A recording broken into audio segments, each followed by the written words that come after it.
If you could just come forward, please, if you're a party member, so that we can have some more people at the front. Please don't be shy.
I'm the Green candidate for this amazing constituency of Edinburgh North East. Edinburgh North East of the Leaf, for anyone whoops over that. I'm delighted that the Scottish Greens Hollywood 2026 campaign starts right here, in a community that represents so much of what we're fighting for.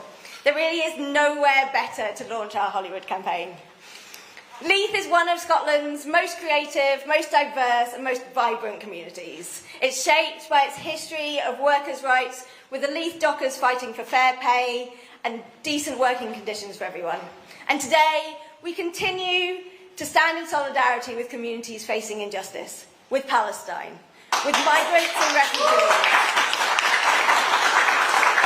with the trans community, and with everyone affected by austerity and the cost of living crisis. This area of our city is full of energy and pride, but also of resilience and perseverance. Because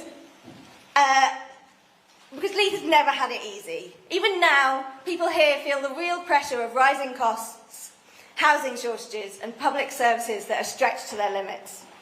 Leithers, like everyone in Scotland, deserve a politics that listens to them, not just big corporations, greedy landlords, and out-of-touch decision-makers based in London. We deserve hope, and we deserve change. We don't have to stick with the status quo that simply isn't working for the majority in our society. And we don't have to put up with underfunded services and out-of-control rents that Leithers know all too well. We can have a politics that is grounded, that listens, that is kinder and more caring, and that is willing to take on the big challenges, whether that's the cost of living, the housing crisis, or the climate emergency. And electing more Scottish Greens in May will mean that we can deliver this change. This election is about demanding better, and I am incredibly proud to be standing alongside an amazing team of Green candidates who will make this demand a reality.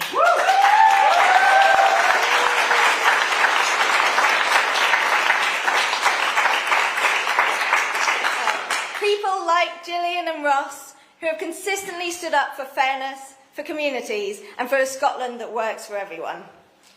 This campaign is about building that future together, demanding better for Scotland's workers, families, and communities. So over the next few weeks, we're going to be out in our communities, knocking on doors, listening, and making the case for that real change that works for people and the planet, not profit. And as we head into this election in the spirit of hope and of change, I am delighted to kick off our campaign launch by introducing one of our party co-leaders and our candidate for Central Scotland, Gillian Mackay.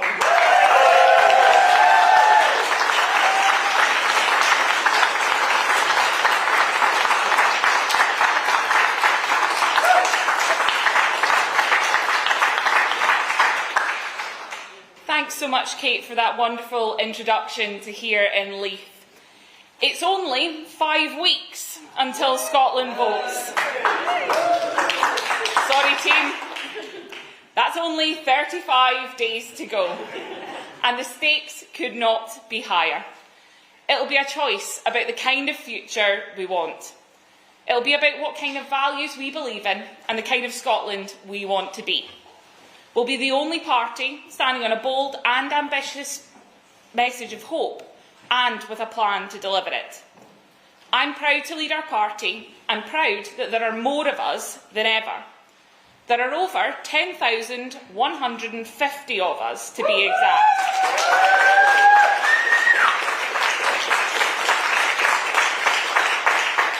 With more people joining us every day from all parts of our country.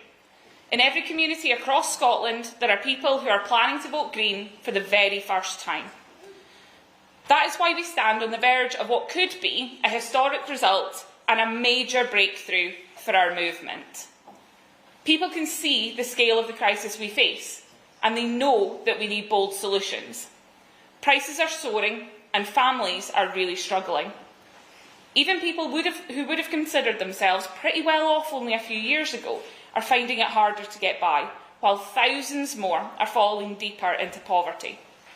They're looking for a choice and a party who will listen to their concerns and act on them. They're looking for MSPs who will be on their side. MSPs who will stand against those who are profiting from their misery. This is one of the richest countries in the world, but there are so many people who are barely scraping by. They're watching the news every day and finding it harder to stay positive. We have wildfires in the summer and extreme flooding in the winter, while household bills are soaring and fossil fuel giants are posting record profits.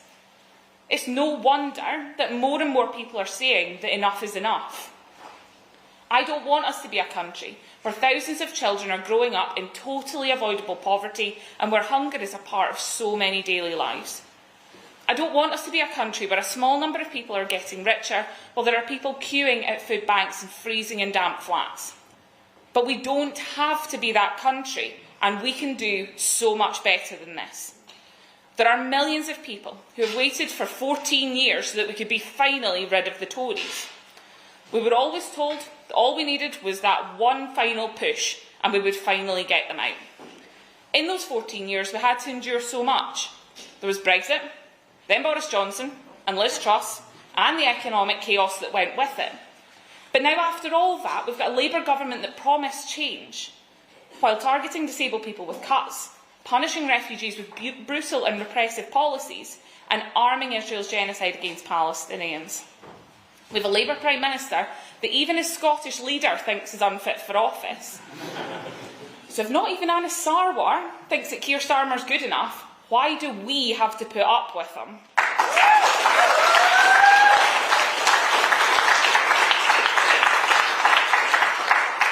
And now, on top top of all of that, we have the very real prospect of a Nigel Farage government in Downing Street. That's not the change we were promised. That's not the change that so many people waited so long for. And it's no wonder that so many feel disillusioned. That's why we're asking Scotland to demand better. To demand better housing. To demand better wages. To demand better and cheaper childcare. And to demand a better future. Over the days ahead, we'll be sharing our plans for how we will deliver just that. We'll lay out our vision of a fairer, kinder and more equal Scotland.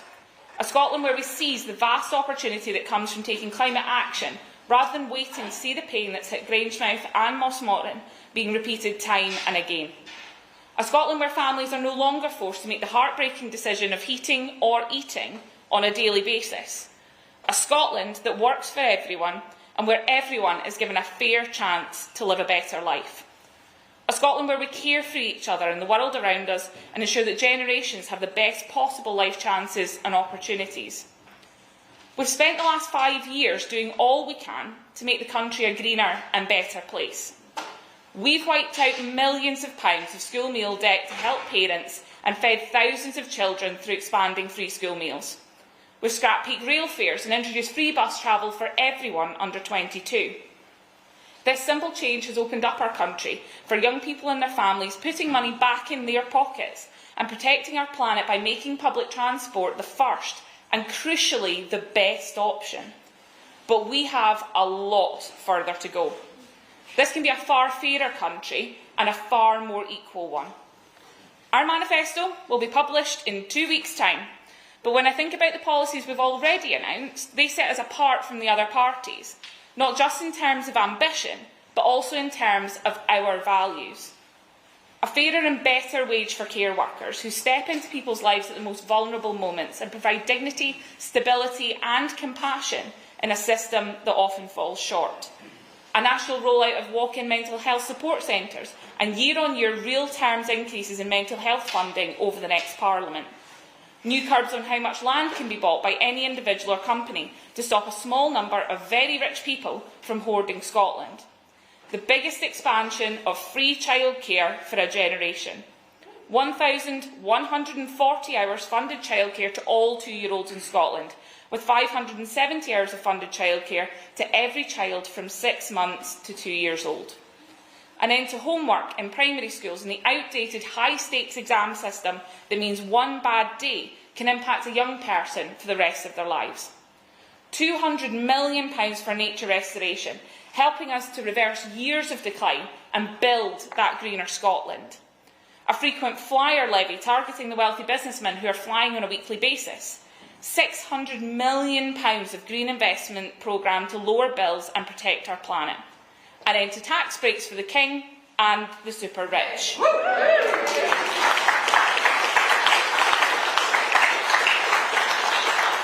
A 40% increase to the Scottish Child Payment. And we're not shy to say that it will be funded by asking the wealthiest people and the biggest businesses to pay their fair share.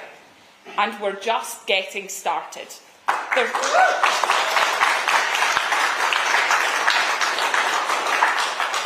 And there is far more where they came from.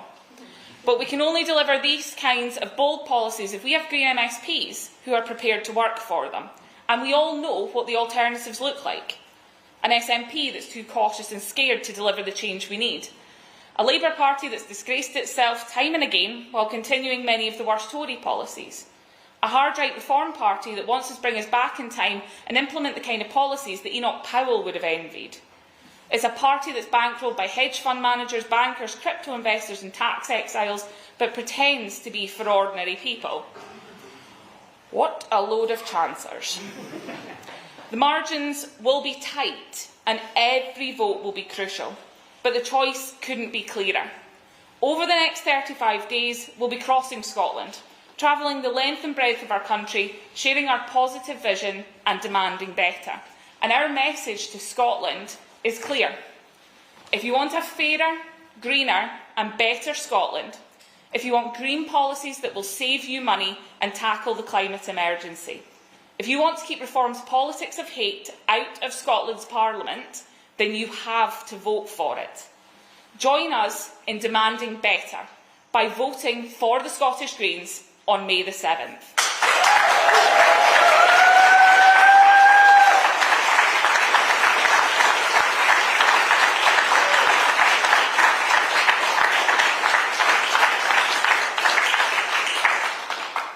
Thankfully, I won't be travelling across the country alone. I'll be joined by my friend, my colleague and my co-leader, Ross Greer.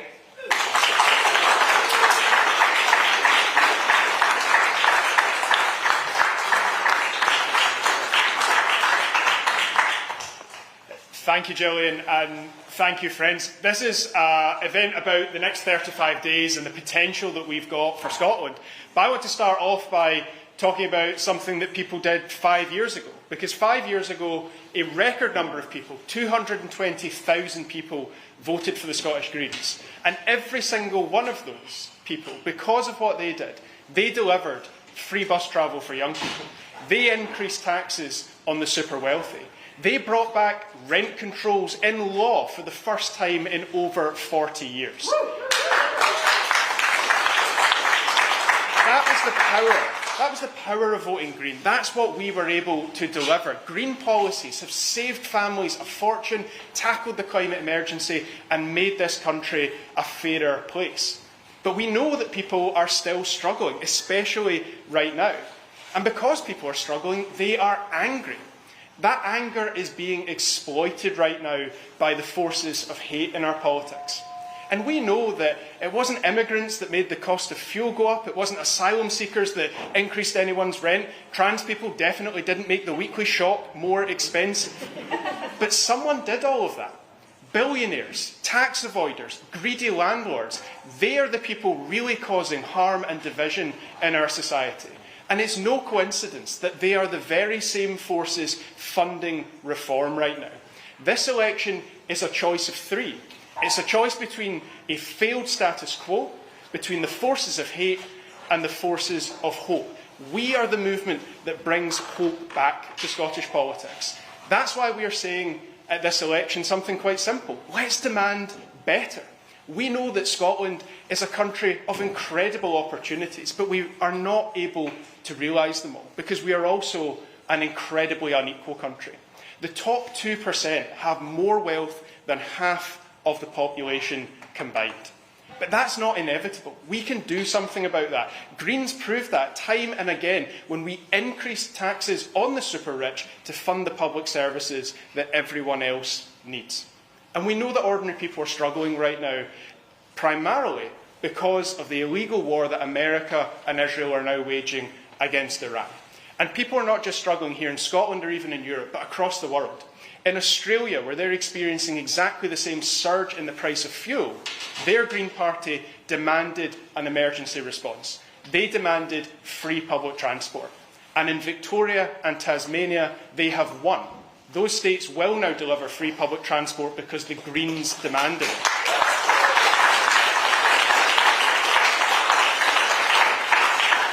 And our offer to voters at this election here in Scotland is simple. Every single vote for the Scottish Greens on the 7th of May is a vote for universal free bus travel in this country. That is the solution.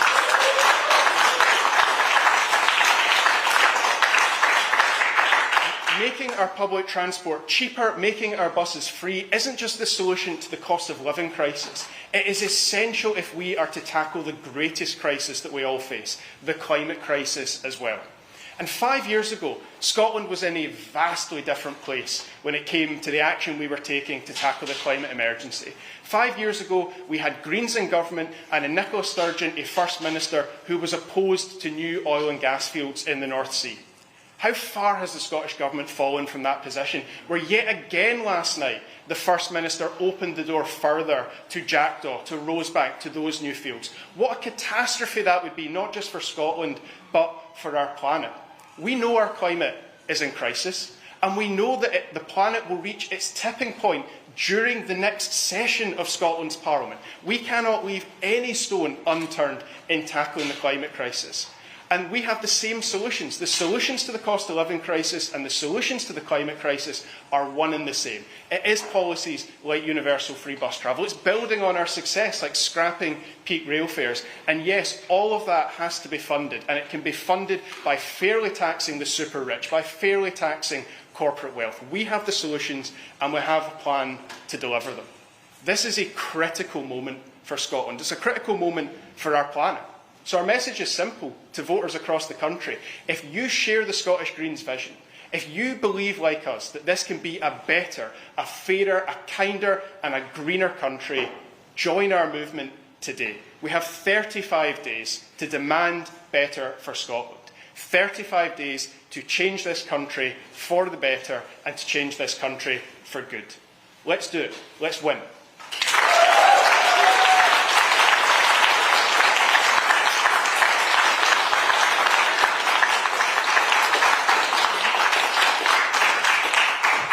Thank you very much for coming, everyone. Just a little bit of housekeeping at the moment. If broadcasters could remain down here for interviews, all print and digital press head up the stairs for a huddle. And before we do that, I just would like to invite all of our party members to come forward, the co-leaders and Kate to come back up onto the stage. If we could try and get together for a wee photo op would be nice. And then you can mingle amongst yourselves while interviews are going on. Thank you.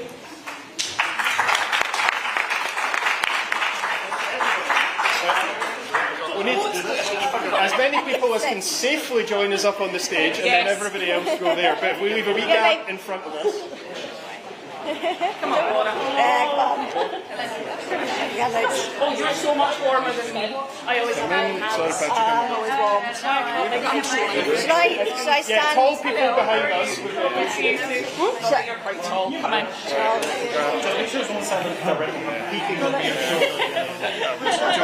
I was heckled from behind by Christine Greer in a photo.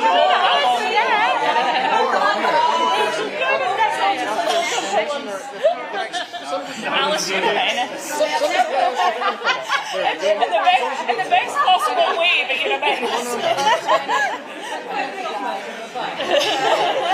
That's This is a fair chaos merchant. Some people can maybe sit. Okay, we have too many members.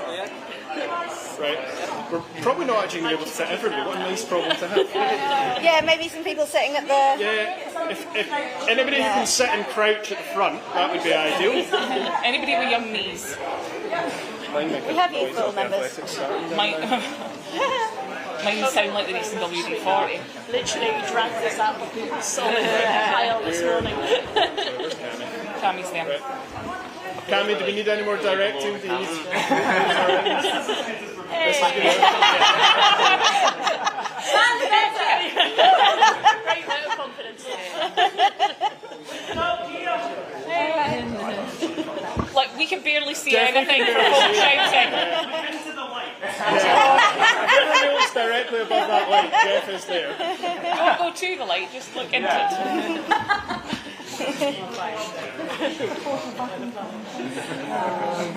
35 days, we're walking into the promised land. Goodness. I don't think we're going to be able to see anything after this. No, definitely couldn't read my notes.